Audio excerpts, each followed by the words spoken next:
kasih. Ya, Mas. Sini duduknya. Oke.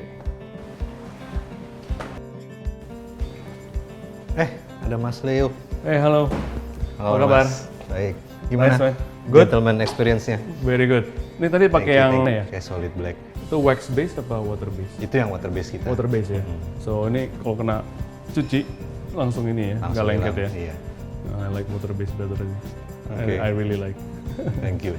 Chief itu artinya pemimpin.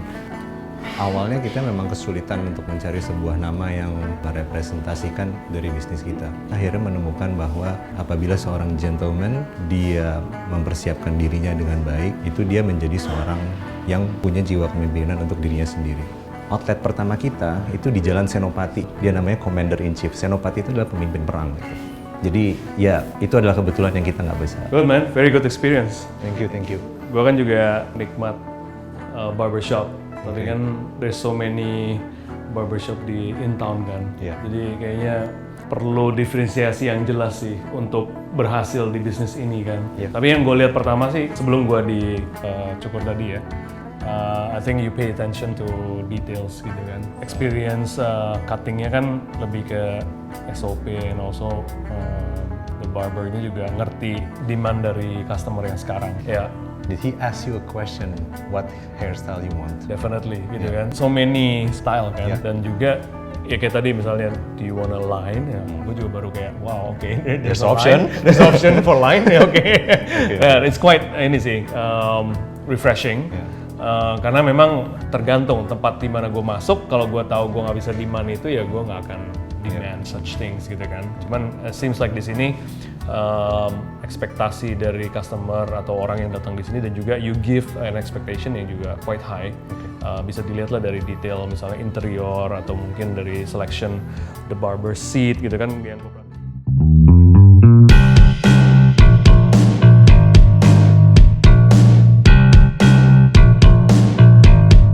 Akhir tahun 2013, saya dan kakak saya kita diskusi mengenai apa yang sebenarnya menjadi kebutuhan kaum urban pria.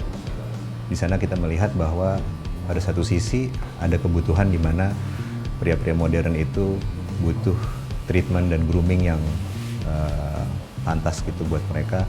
Di satu sisi juga ada service-service yang menurut kita payah gitu. Di situ kita coba jembatani dan kita lihat needs-nya ada. Dan dari situlah kita mungkin berpikir kayaknya akan menjadi sebuah ide yang bagus kalau kita mulai suatu usaha berdasarkan kebutuhan dari calon customer kita. Gitu.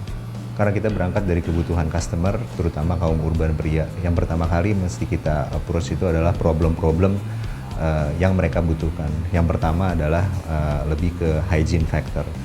Hygiene factor ini begitu penting buat customer karena seperti yang saya sudah bilang tadi, ada yang crappy place, ada yang kesannya girly place. Jadi itu yang kita angkat sebagai keunikan kita. Kemudian mengenai skill dari barberman sendiri. Di situ kita melihat bahwa para barberman itu harus punya kemampuan untuk approaching customer yang bagus.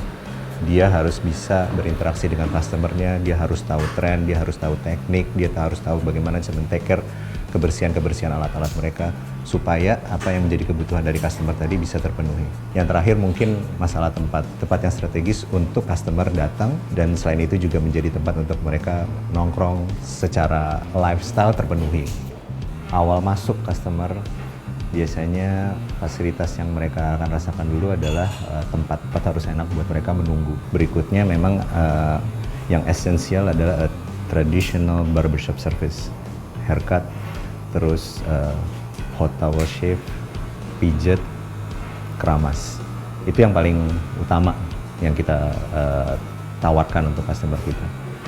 Yang terakhir dan mungkin juga paling penting menurut kita adalah ketersediaan dari produk-produk untuk perawatan rambut pria. Dan pada saat ini konteksnya memang pomade yang kita tawarkan. Keunikan kursi barbershop itu adalah konstruksinya. Dia harus lebih rigid, lebih berat. Terus habis itu dia ada fasilitas reclining untuk shaving. Untuk melengkapi koleksi-koleksi ini kita biasanya hunting, kita dapat dari berbagai tempat. Ada 2 kursi Singapura yang paling tua itu dari tahun 18 sampai ke 1950.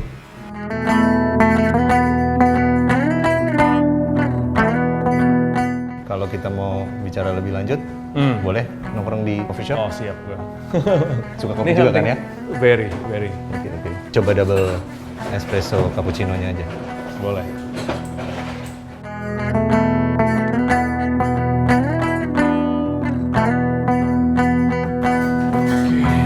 Ini kan berarti coffee shopnya baru buka, Iya. ya kan? 2 minggu yang lalu.